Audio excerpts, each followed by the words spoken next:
Well, good morning, explorers, and welcome back to the Exploring Your Universe radio show. Exploring Your Universe is UCLA's biggest science fair, and every year we have over 10,000 visitors that come hear about the lovely science done by UCLA graduates, undergraduates, and local community members. You're here with DJ Stellar Cloud and DJ Rockstar. DJ Rockstar, aka Abijah Simon, is a PhD candidate in the Earth, Planetary, and Space Sciences Department. But more importantly, she served as the president of EYU for many, many years. And so we call her the queen of EYU. This is a very exciting episode because we're going to hear so much about the history of EYU, especially what happened during the online times. So how long were you the president of EYU? Roughly 3 years. It's a bit confusing, I guess, because the first year I was president is because I was like, I think we need a president position. Yeah. So so you made the president position. Yeah, there used to be, like, in the history of UIU, there was a president position, Okay. but somewhere along the line, I guess it got eliminated for some reason. But then basically the year before I was president, I felt kind of like I had my hands a little bit on everything. My main task was to organize the volunteers. Oh, okay. And but because there was only 6 members with only 3 core members, I felt like, I was kind of the core member of the 3 members. So yeah. I was like, I think we need a little bit more hands-on in all of these departments. So it made a little bit more sense to be the president. Okay, so I have seen the picture of you with the 2 other core members, like you and 2 guys. So those were the 3 like core members. Exactly. And then were you like serving as like a different position before you were a core member or? No, actually before that I had just been a visitor to Okay. EYU, and in fact I hadn't even been to EYU that much. I just kind of walked by the campus. Yeah, and you're like, what's that? Yeah, There's so many exactly. people here. Yeah, so many people. It's crazy. Okay, so how did you like go from how many years were you core member before you made the president position? So the year that I was that one core member was actually the UCLA centennial. Oh, So so that's 2019. yeah, exactly. Okay. So basically, the dean wanted to celebrate UCLA Centennial through a bunch of different events, and EYU was put on as like, why don't we make EYU the biggest and best it can possibly be as part of this centennial celebration and advertise it as okay. like part of this thing. Yeah. And so they basically tasked us with making EYU like more outstanding than in previous years, and they helped out a lot more than they had in previous years by like giving us like a brand. They helped with the graphic design that year, and they gave us like our current logo Okay. and all of this stuff. But I always thought you designed our current logo. I wish. No, they did a really good job, honestly, and they had like a whole brand outline with the colors, the hex codes and everything we're supposed to use for. Okay. It was very official. Yeah. But that year actually I think is one of my more proud achievements of EYU because prior to that EYU had like yearly host. It had been slowly growing in size, but it had kind of stopped at a consistent 5 to 6,000 people every year, like visitors from everywhere. And that was a very good number, honestly. Yeah. But that year that they had tasked us with, like, all right, let's make UCLA, or let's like highlight UCLA Yeah. through EYU and make it like as big and amazing of an event as we can. That year, I really put everything into like recruiting more volunteers and booth leaders. So the number of volunteers doubled because of my recruitment efforts from like 300 to like 600 volunteers. Wow. And that was just like never seen before Yeah. in UIU history. And then the visitors doubled also. So it was Yeah. like 5 to 6,000 to like over 10,000. And that had been. This is how we became over 10,000. Yeah. So that was record breaking. And honestly, I was like so proud of having really led that part because that was my goal to Yeah. basically, like make it like hit that 10K mark. And then, No, that's amazing. I had no idea that this was how we grew so big. And ever since, actually, we consistently hit over that 10K goal. And I'm so happy that even after, I'm no longer president and we've had Sophia and all of, you guys still wonderfully leading this effort, it stayed at its current size, which, shows. So how did you guys, increase recruiting efforts? So basically, I thought that it's like an organizational type of thing where I think that the focus needs to be on, I guess, broadcasting to, more departments and reaching out to more faculty. It's networking. It's a combination of all the things that we were already doing. Mm-hmm. But I think just organized and handled a little bit better. And since I was in charge of that, I came up with a couple new ways, basically, where we could reach out to more people. And luckily it worked, and it was, the biggest and best EYU event at that point in time. So I was really happy about that. No, that's really cool. Okay, so 2019 is amazing, but there's no president position exactly. in 2019. Yeah. Okay, so they wanted to grow it, but they didn't necessarily supply you with everything you would have needed to grow, and you stepped in a lot, and then you were like, I am actually the president of this thing. I'm going to be the president. Yeah. Okay, so after 2019, you have this great centennial celebration. What was the dean's office impression of EYU? Was there any oh, this thing has grown too big? Actually, I think they were okay with it. They were like, if you can handle it, we're happy to support you. It seems like a great event. There's not really that much, I guess, in terms of them controlling that much of the event. It is at its core a student-led event. Yeah. And historically, students have pushed back when they made too many requests of us. Yeah. We're not working for you. We are the students who are leading EYU. It is not UCLA who is leading EYU. Yeah. But so a little bit on oh my gosh, we didn't know that EYU could be this big. And I guess a little bit of shock factor, but at the end, I guess they were happy also with how it went. That's great. Yeah. Okay, so was Dean Miguel the dean at the time still? Yeah. Okay. Yeah. I mean, he's always been extremely supportive, so that's really cool. Yeah. Okay, so obviously whatever happened next is very entertaining because somehow you became the president. So you started off as a visitor. You pushed yourself to basically the president in the record-breaking EYU year, and then now you're going to tell the dean's office you want to be the president, but something else outside of your control is going to happen at EYU. That is very true. Oh yeah, so before that, I forgot. In 2018, I was also helping out in the leadership committee. There was quite a few people at that point in time. Sorry, we're going backward in time. No worries. This is very not chronological. It's okay. I'll put those little chapter markers so people can skip around. All right. Yeah. No, there's only 1 year other than 2019. I was on the leadership committee. There was 12 people on the committee, and there was a extremely high turnover rate. Basically, most of the people left except for these 3 people, and so that was my first year. So that's how it became the 3 core members. Yeah, exactly. Basically, everybody left, and it just became us handling it. Okay, so let's move forward in time. So basically, because I felt like I kind of spearheaded this initiative to grow EYU to what it was, and managed to handle, the 600 volunteers. I know. As opposed to the system beforehand, which was 300.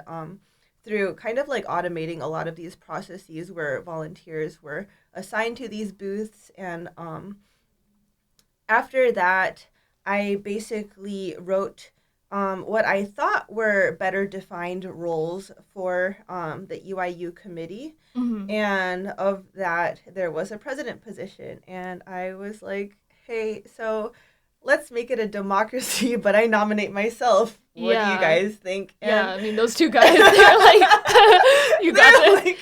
Sure. Yeah. So I don't know if that's a very democratic process. But I mean, it's still not a democratic process now. It's just kind of there's really only ever one candidate. Yeah. Like, that's how it's been going. So, It is. I mean, I would love to host an election someday. People are welcome to run against me. Anybody listening? Exactly. But also, good luck doing this job. It's crazy. Also, I can't believe that you guys did this with only 3 people. Yeah, well, it was 3 main people, and there's 3 people on the side that kind of helped out. But yeah, it was. But like, it you've was never even like seen, like, I've never seen this many people before. Like, my first Yeah. EYU, like, I hadn't seen what 15,000 people looks like. Yeah. And so it's just like, It is crazy. If you've Yeah. never been to EY, you should come check it out because Yes. it is actually absolutely just like incredible. yeah, I've never really seen anything like it. Like, so many families, like, Mhm. all interested in the thing that's going on too. Yeah, it's really cool to see. Okay, so you pitched the president idea to those 2 guys. Did you need the dean's office to also approve this idea? I or- let them know, and they're like, "All right, you guys do you if it can end up in success and organization, and just let us know what's going on." Basically, they're pretty flexible, so That's great. yeah. Okay. I think that was good. Okay, so now what happens? Yeah, so of course, very unexpectedly, the world was shut down. Yeah. And people were scrambling, especially UCLA, trying to figure out, how to put things virtual. And of course, we were faced with this major challenge. Like, okay, EYU is fundamentally a hands-on science learning event. Like, our entire thing is basically trying to get people passionate about science through providing interactive hands-on activities, opportunity to interact with scientists and see with their eyes what science can actually be like, and really try to inspire people. How are we going to do that through a virtual format? Like, just does not seem feasible. So we really brainstormed a lot about like how, even if this event would continue, like they asked us, it's okay if you want to put a hiatus, but realistically, you can't be sure that the event would continue after COVID if it were to be paused. And especially, people graduate, people don't really know how the event is run anymore. Like, because I've never met those 2 guys. Yeah. Like, how would you know? Exactly, they graduated. Yeah. And so, like, it might just have come to an end. I was like, no, we can't do this. This is the best science fair, like, ever. Really, like. I mean, it's my favorite thing at UCLA. Aw, like, I think it's a lot of people's favorite thing at UCLA. Definitely. Yeah, definitely. Yeah, I've heard so much about how, like, people look forward to coming to this event every year, and yeah, it's very rewarding. But anyway, so we finally, this was before like Zoom was like the thing. Okay. We decided on a platform called Hopin, which is like, people can go into rooms and like basically like interact with each other. So we basically purchased this platform for this one-time use, and then started advertising this new virtual event. But we tried to incorporate as many aspects from the in-person EYU as possible, basically by coming up with like lists of supplies and having people actually get the supplies in their own home, so that when they do the activities, they can follow along and do it together. That's really cool. So people actually did the experiments like on camera. Yeah, so it was a big experiment because we didn't know how it would go. Like, we were really hoping, we kept sending out these like supply lists, but realistically, like, how many parents have the time to go purchase like, popsicle sticks or whatever. Oh, the kids purchased them too. I thought it was just the demonstration. For the kids. Yeah, but like, okay, so people in their homes got to follow along hands-on. Exactly. Yeah. That's crazy. I can't believe you guys did that. I mean, props to you, but that is insane. Yeah, so we were really nervous because like a lot of the booths want to have hands-on activities to kind of keep to the spirit of EYU, and we're encouraging them to like, please come up with like a simple activity, but then it's very limited to like, do you think you can try to keep it to materials that you would already have in your home? Yeah. Because we don't want to like put on extra burden for parents. So it was actually so cute to see though. So for example, like people were making like aluminum foil boats and having the tinfoil boat challenge. Exactly, floating them in water. Shout out to the tinfoil boat challenge. Yeah. One of the engineering clubs does that. And there was a booth that I don't remember the name, but they were making like paper airplanes with a variety of supplies actually, and the kids were so into that, and you could see them like flying these airplanes around rocket ships. Oh my gosh. And the standard cornstarch and water Yeah. experiments. Do you know how many people visited 2020 like online? Yeah, so shockingly we still got like over 1,000 people. Oh, Um which is yeah, that's which really good for an online event. it is. And a lot of the people, because Hoppin gave us like the statistics afterwards, like the number of people that stayed for like 3 hours was incredible. Because Yeah. that is difficult to engage like a 5 or 6 year old or 10-year-old in front of a screen, like doing things. No, I mean, going to Zoom lectures or whatever, like, I'm supposed to be paying attention to that and I can't do it. Exactly. Yeah, no, but the kids were so cute and they were so good. They were like actually they figured out the platform like instantaneously. They were like, "Oh, I want to go to this room. I want to go to that room." No, that's But great.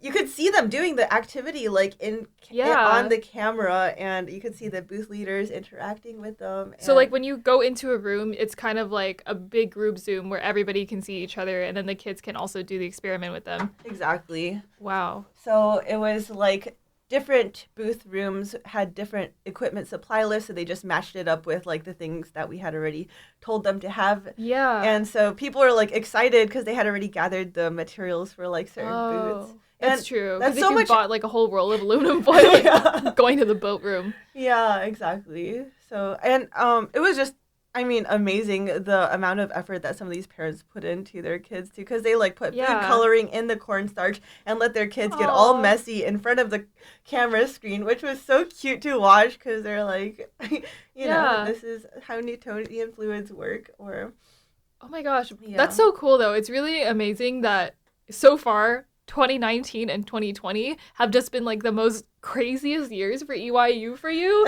And like you're like just starting and stuff. So 2019, you double the size of this. Hmm. 2020, you have to switch to this whole online platform. Yeah. And then what happens the year after? Do you guys stay on Hopin? So no, we decided that probably we can figure out a way to do it through Zoom. It would Okay. be probably more familiar of a platform for most Yeah. people at that point in time, and also less costly Okay. So to the Hopin's like super committee. expensive. Well, I'd Yeah. imagine just hosting all that video is like really, it's a Yeah. lot. Well, it's kind of like a cute interactive platform too Okay. that people could figure out how to like go in different rooms, and it would give you the statistics about like what people said and like the entire Oh, thing. okay. And now Zoom has some of those like premium features. We didn't really use any of those. We just used like Yeah. the university account. The only thing we were worried about with Zoom is like there's a limit on the number of visitors Yeah. that or like people who can click into a certain link. So it was like 500 back in the day or I something? think so, yeah. But we figured it out with the department. It was like a lot more technical. Yeah. But yeah, so that Zoom year 2020, 21, 2021. yeah. So you're And still serving as president. How big is your board now?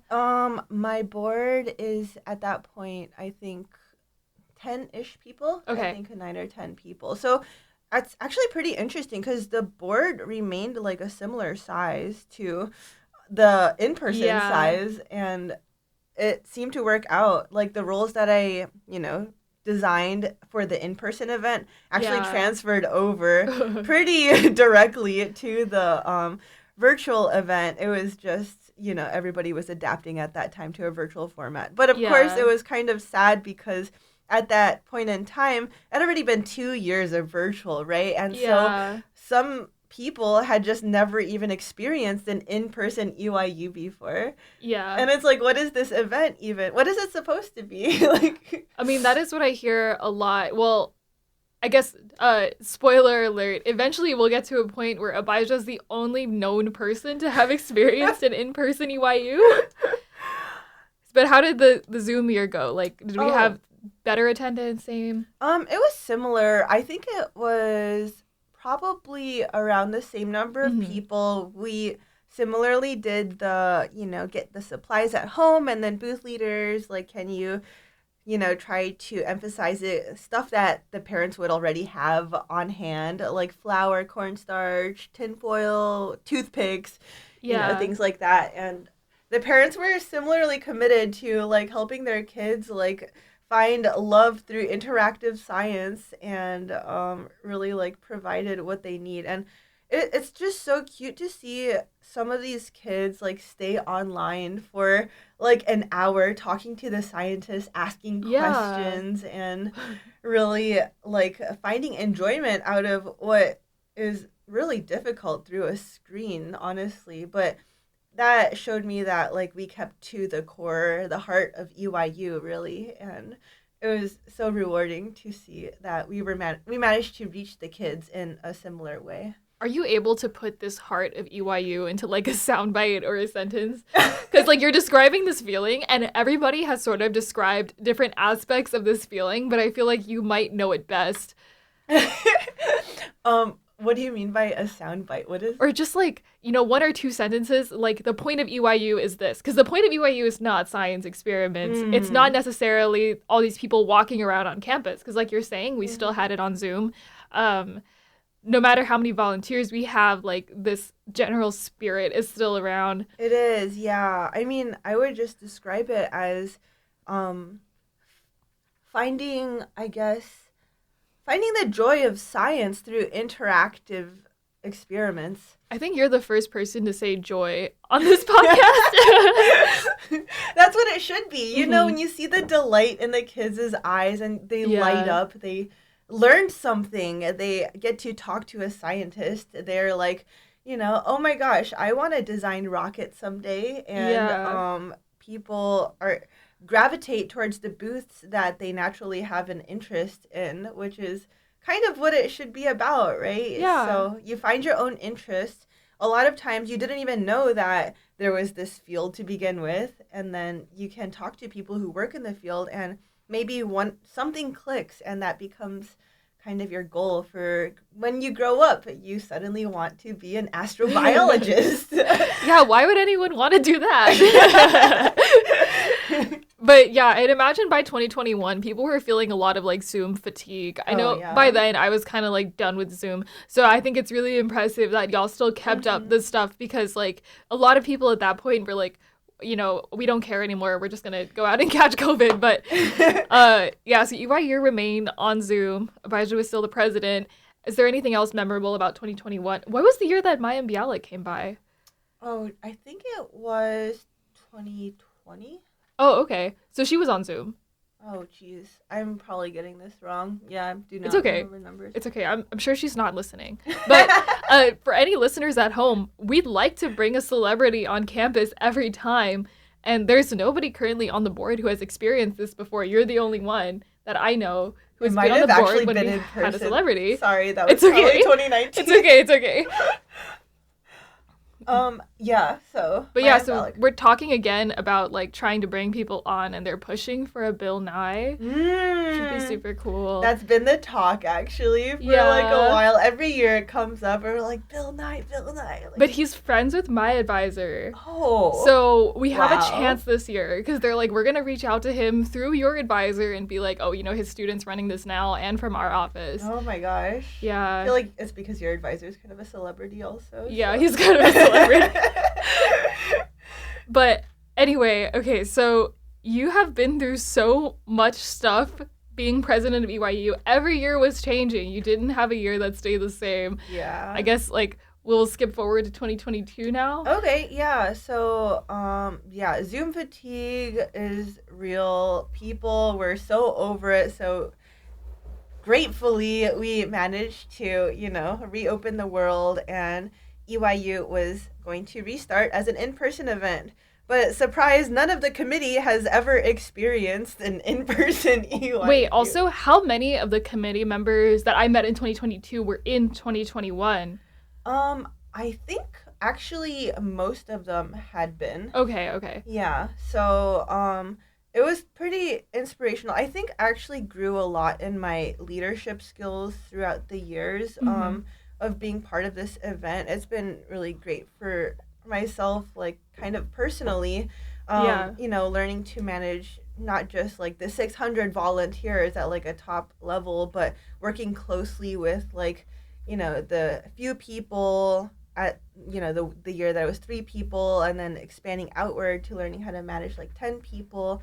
And I definitely made some mistakes along the way, but by the time it got to the last year of COVID, I feel like I did probably the best job I had been compared to the past in my leadership abilities, and really like trying to encourage the committee members um, in a way that they would feel fulfilled by the things that they're doing. So, kind of showcasing the work that they were doing, the outcomes that they were producing, and really highlighting, like, look at the work that you put in and look at how incredible of an event that you've created based on what you did. And so I think the leadership committee, the response was very positive. They felt a lot more, I think, happy with their work put into the event than in previous years, where historically, actually, a lot of the committee members feel like overworked, or like, why is the dean's office like getting involved in this? Yeah. But I think that year the committee was happier than most of the other years. Wow. And so as a result, there was like almost no turnover. There was like lower turnover than I think in between 2021 and 2022? Yeah, exactly. Oh, okay, because none of these people have ever told me that they experienced online EYU before. Oh, yeah. I mean, I kind of chat with them a lot, like DJ, Haley, Danny, yeah. Sophia. Yeah. I did not know. Sophia. Sophia was not. Sophia was new in Yeah. 2022. Yeah. Okay. But Danny, DJ, and Haley were all there in Yeah. 2021. Wow, if y'all are listening, why have you never told me this? These are such fun facts. No, but I that's might be that's getting really some great. people's It's wrong, but I okay. think there was like 8 out of like our 12 people or something that was like Oh. continued to. Glenn? Yeah. Okay. Glenn was really helpful, honestly, with the technical aspects. Yeah. Yeah. I mean, so- Glenn's just kind of an introvert, so I don't blame him for not telling me. No. But yeah, no, so it was a really good group, and they continued, and it was so helpful because, the same passion for leading this online event Yeah. carried over, and it was like, all right, we don't know the in-person event, but we're going to bulldoze forward and Yeah. We're willing to try it anyway. We're going to go into uncharted waters with our captain. Exactly. And Megan was new at the time. I was new. And she was full of enthusiasm for also an event that she had never seen. So that was a very, very... That's the thing, like, I don't care. Like, I see, like, a cool woman of color in power, and it's, like, science outreach. I'm like, I'm just gonna do this. I don't, like, guns blazing. Something less violent than guns blazing. Full steam That's ahead. okay. Yeah. No, that was good. Okay, That was so I did good. not realize that a bunch of these people were also there in 2021. Mhm. Also, just like a tangent, I've been sort of trying to rebuild the board right now. We're in the process of like, who's going to come back? And in my first email to everybody, I was just like, I want you to all like feel appreciated throughout the time, because Yeah. that's so important. And It I was like, my is. goal this year is to make being on the board the best experience possible. Because I'm yeah. trying to get this retention, because a Oh, lot of people are feeling burnt exactly. out and stuff. Yeah, that's so important. You realized that a lot earlier than I did, so I think you're doing great. It was just kind of told to me by several people. Yeah. Like, it's a lot of work. It is so Um, much work. UCLA will never recognize you the way that they should. Exactly. And so your only recognition is going to come from the president of this org, yeah. which at the end of the Well, day is another grad student. Exactly, yeah. And Yeah. I mean, hopefully seeing your work and being fulfilled by the outcome that you've done, which is basically sharing science to like Yeah. so many kids. I think a lot of them don't really get to like see the kids though. Yeah. I know I hadn't seen any kids until this past year. Yeah, honestly. Yeah. Yeah. As a visitor, I was like, oh my gosh, this is what I did. But like Yeah. as a leader, you don't really get to engage with the event personally as much. So yeah, even that is difficult. You're right. Yeah. Anyway, we're going to take a break here, and then when we come back, we'll talk about DJ Rockstar as a visitor, and then maybe a little bit more about her as a person. But first, we're going to listen to some music. We're going to listen to the first 50 seconds of SDP Interlude by Travis Scott. Do you want to tell us why we're doing that? Oh, that's funny. Okay, so Hannah, my teenager, showed me this song and was like, "Oh my gosh, this song is your research." I'm like, "What are you talking about?" How could a Travis Scott song Yeah, be? I know. And the rest of the song, I promise, does not have anything to do with anything my research has to do. But the first part, it sounds like they're saying Min Shan, which is the name of a mountain range that I'm studying in Tibet. Yeah. So if they just keep saying Min Shan, What are they Min actually Shan, saying? Oh, geez. I wish I knew because Okay. when I listen to it, all I hear is Yeah. Mean I think it's actually like drink some or something. Really? Okay, because when you emailed me, you said Min Shan, so when I heard the song, I also heard Min Shan. Okay, so Well, I hope that's what you hear and not the, swearing or whatever. Yeah. I'm really not trying to propose drugs or No, drinking. no. We know. Okay, well, if you're listening at home, maybe you can tell us what the words are. When we used to air on the radio, we would listen to some music now. But since you're streaming, for copyright reasons, we will not.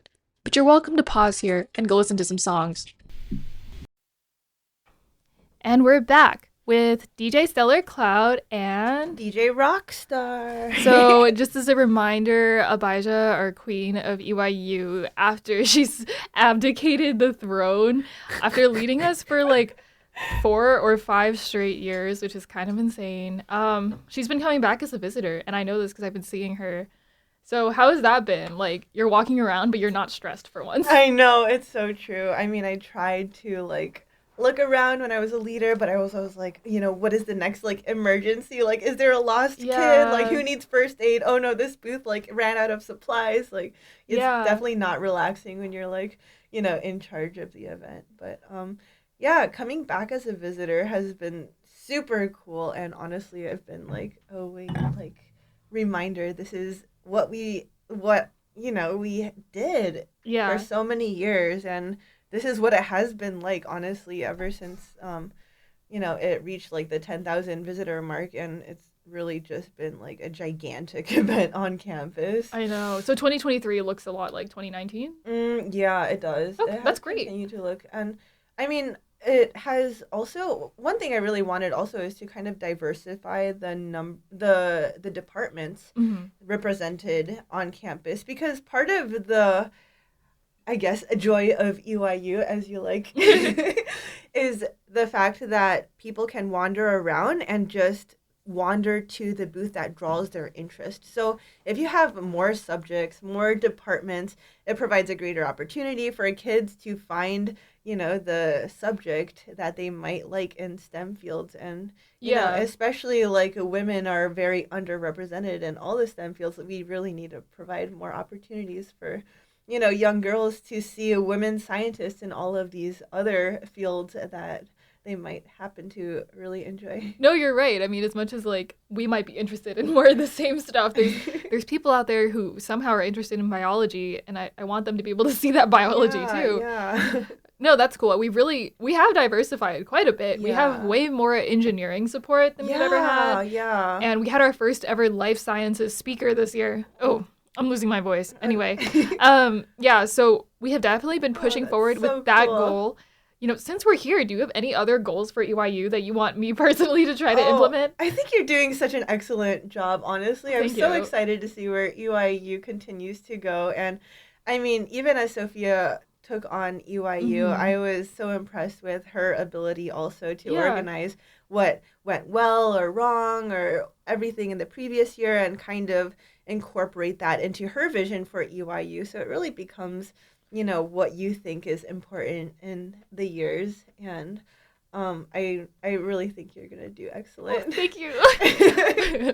Just to be transparent, my number one priority is kids' safety. Yeah. People always say this about me. Whenever I host an event, if I could, everybody would be in a safety bubble that's fully sanitized and all that stuff. I think my favorite implementation that I've added is the EMT booth. Oh, okay. They're great. Yeah. So after 2022, when we had all those accidents, I was like, hey, we're not doing this anymore. My mother's a lawyer, and I'm not doing CPR on a child. I don't know how to do CPR. Wait, can you describe these incidents? Well, we had a child vomit in 2022. Nobody told you about this? I don't think so. Oh, this is a crazy story. Oh my gosh. I was at the info booth next to the inverted fountain, and there's this booth next to us about smelling things. And so a child with sensory issues smelled something they didn't like and vomited right next to us at the inverted fountain.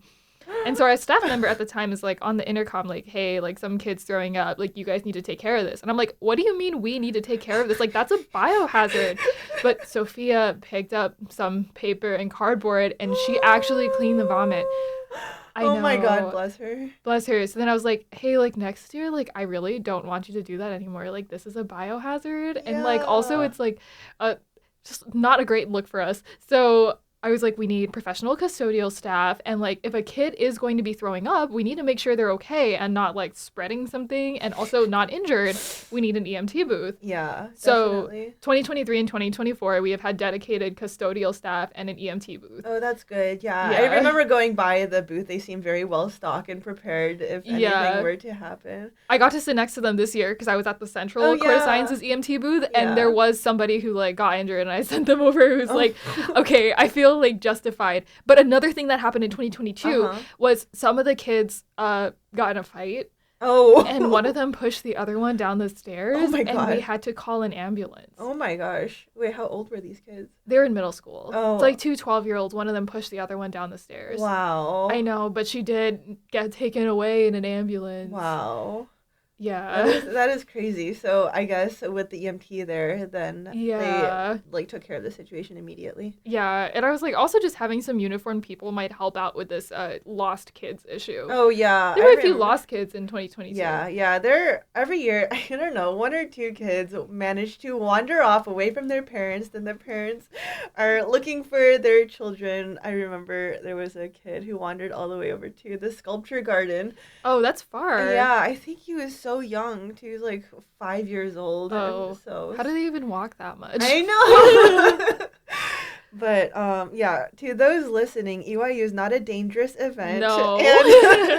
And these few instances are, 3 people out of 10,000. So you're not at danger if you or your kids come to this event. I think after I'm done with it, it's going to be like the safest it's ever been. Like there's going to be I'm padding on glad. all the booth sticks and stuff.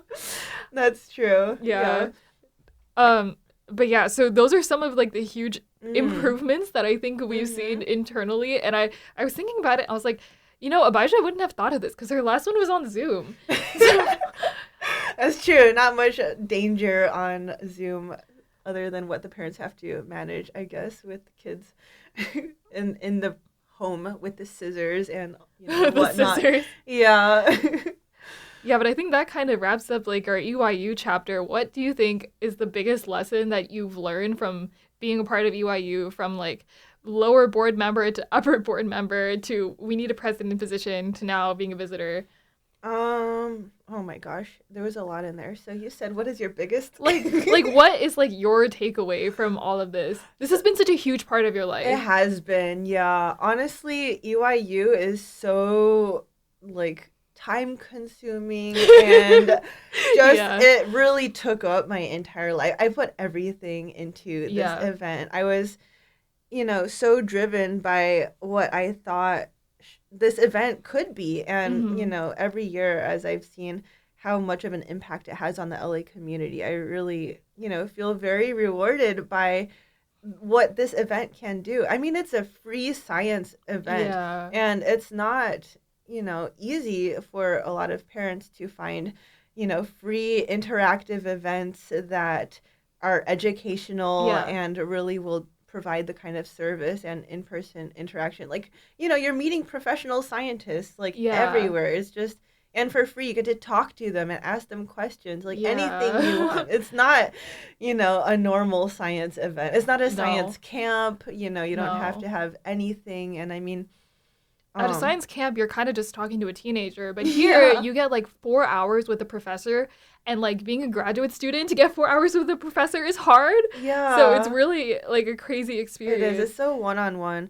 But anyway, so I guess, that aspect of EYU being really just, possibly life-changing for so many kids is just such a rewarding thing that I got to see that, I think it really increased my passion for science outreach, having this idea that science really should be shared with everybody. Okay, so like, part of EYU, sorry, I'm getting off track with the original question. There's like off track. Anyway. Like we just want to hear your opinions on all of this. So I was going to say, I think like people are doing all this very cool research, working so hard at UCLA on what they believe is going to be like groundbreaking science. But what is the point if the public does not know about your science, right? This is very true. And what is the point if they're, you're basically silent and nobody understands the science that you're doing. So this is, and a lot of scientists actually have a challenge in communicating their Yes. concepts to the public. As much as they also agree that they should or they would like to, number one, there's not very many opportunities for them to. And number two, like when they don't go seek out these opportunities themselves. At most maybe they like tell their family about it and like people don't really know what's going on. But this Yeah. event actually like gives them a platform where they are the star, right? And then Hmm. it helps them to basically organize their science into a format that is more digestible for the public. And so when people are able to understand their science at that kind of a level, then it really helps society. And It does. it really helps to enhance the idea of science being something that is approachable and understandable and actually beneficial for like the world. It's not just Yeah. like a concept. And I mean, I guess myself as a scientist, I am very passionate about science Yeah. in general, and it's not like just an idea. It's basically like a method for approaching the world that I really think the world could benefit from thinking more scientifically, actually, in a lot of Hmm. aspects. Um, and so just being able to bring that to the public, I think, is really important. And having that being part of, especially like, the LA community that I'm also a part of is super important. I'm kind of curious, whose idea was it to bust in the Title One kids? Um, that's a very good question. I wish I remember how that started. So that's been since I think before. that I was part of that initiative, but Okay. it was not my idea. Okay. I think it was possibly, yeah, I don't want to give credit to the wrong party here, but I was there when that first started to happen. So it is more recent.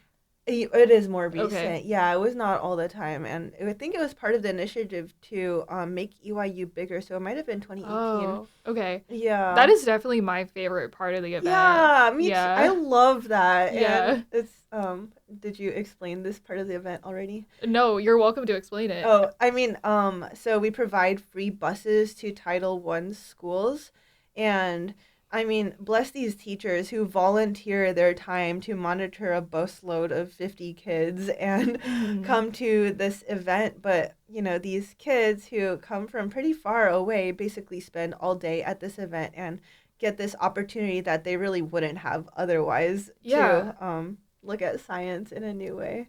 Yeah, so we bring them in early. They get a planetarium show all to themselves. If you're curious about the planetarium, review the Mm-hmm. Natalie Lamb episode. But yeah, so they get the planetarium to themselves. We feed them. They get a tour of UCLA. So a lot of these kids have never like been on a college campus before, Mm-hmm. and they wouldn't have otherwise been doing anything like this. Mm-hmm. And so the tour guides really encourage them to like, this is how you pursue higher education. This is Mm-hmm. why I pursued higher education. And then, of Mm-hmm. course, they're at the event the whole day. I love seeing them all walk around because they're like a big pack as Mm-hmm. opposed to everybody else who's just sort of like with their families. Yeah, it's really cute. And I mean, it really is so important to provide these opportunities because it's not Yeah. just the parents who have the time and resources to like bring their kids Yeah. to like, educational enrichment activities are the ones who like really need it. It's Hmm. also the kids whose parents don't have the time or resources. We really need to reach those people especially and give them the opportunities that they might not otherwise have. Yeah. So if you're listening and you're related to a Title One school, feel free to email us and we'll get you bussed over here. But yeah, I've fought very hard to keep this aspect of the event Yeah. several times now because it is a big cost to Mhm. bus the kids in and then pay for Mhm. the parking spot for the bus, Yeah. which is kind of insane. We had to pay for the parking spot. Yeah, I know. um, but yeah, Yeah. that's always been a huge factor. Have you ever been to the planetarium? Oh yeah, I have been. Okay, Yeah. I still haven't gone. Oh, that's yeah. It actually took me so many years. I only went, I think, for the first time last year. Oh, because they just like gave you Oh no, the, not was it last year? Yeah, sorry, I but don't like remember as a years. But visitor. yeah, as a Okay, visitor. No, I okay. went with. There was one year that we all went as the EYU. Oh, it must have been. Oh, good question. Yeah, the EYU committee. Oh, went okay. That together. was in 2022, but I was like going through it, so I just like left Oh super early and yeah. went to go lie down. Okay, Yeah, okay, yeah. yeah. I think we all went. And that was the first year that I went to the planetarium after years and Yeah. years of organizing. It was very cool. And I can see why the tickets are always sold out online or in person. People have fights in the Yeah. lines, and there has never been really a good ticketing system for the planetarium. But Okay. So we have a new plan. I don't okay. know if you've heard about this, but we're just going to keep adding other ticketed events to like That's lower the good. demand. Yeah, Wow. so this year Yeah. we added the California Nanosystems Institute. Oh. So they do like lab tours where they show people how like they use fluorescent dye to look at cells. And Yeah. so that's been really cool. So that whole thing also took in like 500 people and every single spot filled up Oh my gosh. because people Yeah. reserved online, but then also Sophia would walk to the planetarium line Uh-huh. and be like, there's something else that's also Oh ticketed. yeah, I remember this. Yeah. Yeah, when I visited that one year, I was she was telling me her plan of like handing out these tickets to the Yeah. other event that was happening. I was like, "Whoa, this is new." Yeah, so it was new because they reached out to us and they were like, we'd love to open up the lab to the kids Mhm. during the event, but it actually helped out so much with the planetarium pressure. And Mm. then also, Professor Amy Meinzer, who is new at our department, Mhm. had a movie screening. Mm. So she was part of like a JPL collaboration movie called Ready, Jet, Go. Oh, And so interesting. that was also sort of a ticketed event. I don't think it filled up every time because I didn't have time to print out ads for it. I'm sorry, Mhm. Amy. But we also did send some planetarium people over there, which helped a lot. Oh, that's so interesting. Yeah. Some booths do kind of almost like their own system where they like group Yeah. people up and then take people as a tour group through Yeah. their booths, like the more organized booths. Honestly, because like as a higher level organizer, I don't get to interact with a lot of these booths I individually. There's know. like 60 booths. You can't know what Yeah. every single booth is doing, and it's Yeah. not until like I was a visitor with Hannah that I was like, oh Yeah. my gosh, like this is really cool. You guys put so much into this. So Hannah's a teenager. She's kind of on the older end of the kids that we would normally Yeah. advertise to. Have there still been like good experiences for her to learn from? Yeah, yeah. So actually, that's been one of the cool parts of like taking Hannah to this event because like Mhm. as a 17-year-old, I get to see like, well, she just turned 17, so she was Happy 16 and birthday, yeah. Hannah. Also, is she taking the SAT right now? No, yesterday. Yesterday. Oh Yeah. my gosh. I don't miss that. Yeah, so I guess yeah, she was 15 then 16. We went to EYU and she just like took in the booths at that level of detail, and it was just so cool because there's 5-year-olds who are Yeah. like interacting with the booths at their level of Mhm. understanding, and then it's also suitable for like a 15-16-year-old at their No, that's level of great. understanding, and then there's adults who are like, can you explain more how this works? And Yeah. it's just cool to like see I don't know what it's like from all different kind of age groups and how they take in the information. That's another thing we're going to do this year. All booths who want to specifically advertise their booth to kids like 7 and under, we're going to Mm. give them like a little designation on the map because a Oh. lot of these kids can't Yeah. walk on campus all day. Mm-hmm, And so their mm-hmm. parents were like, we've been walking all day and we can't really find one that's great for 5-year-olds. And I'm like, Yeah. okay, well, we could fix this next year. It's just like we'll Yeah. have kitty corner and then everybody can just hang out there and not have to walk so much. Yeah. Yeah. That makes sense. It was really cute actually when Hannah was doing the marshmallow experiment because that was a booth that was supposed to be, 7 and under for Okay, sure. marshmallow it's in front of you. If you wait 5 minutes, you can get 2. Mm-hmm. Okay. Mm-hmm. Exactly. Yeah. And so there's all these like very young kids, very focused on the marshmallow, but resisting the urge to eat the marshmallow and just staring, Yeah. fixated on the marshmallow. And That's very cute. yeah, I it was love very that. cute. Yeah, if my brother's listening, this means EYU is suitable for you too. It is definitely suitable. So yeah, as a visitor, I mean, I just can see how the event has continued to be such an amazing event. You're gonna do great, Megan. Thank you. I'm a little nervous. It's already starting. I know the event is in November, but like Yeah. it's already started. It is, yeah. Yeah. It is. It takes so much planning. Like you It would does. not like imagine the amount of work Yeah. and planning that goes into this thing. But this is our first time having year-round engagement with our audience through the podcast. That is super cool. I know. Yeah, I've never heard of this before. No. So, I mean, thank you to the development office and UCLA Radio for supporting the radio show. And then they're going to send some of our episodes to potential supporters. So, by the way, your episode might get sent to some very important people. Wow. Because they're kind of curious as to what was going on. A lot of people have been asking me about you. Oh, that's nice. They're like, can we please hear what Abijah has to say? She's like the holder of the memory. Oh my gosh. Yeah. No. Thank you to the supporters, honestly. Like, EYU would not be here without not just the volunteers, the booth leaders, but the leadership committee. And then there's like so many supporters, not just like inside UCLA, outside UCLA, like the departments. Like, there's so many passionate people about this event. And I mean, it's understandable because the event really delivers something that's so unique and needed in the community, but it's really just like a special thing that really needs to continue. So absolutely. Yeah, and if you're a supporter, thank you so much for everything that you've done, and in any way, shape, or form. Even if you're a visitor, thank you for your interest in science. Even if you bought the $5 t-shirts back when they were $5, we really appreciate you.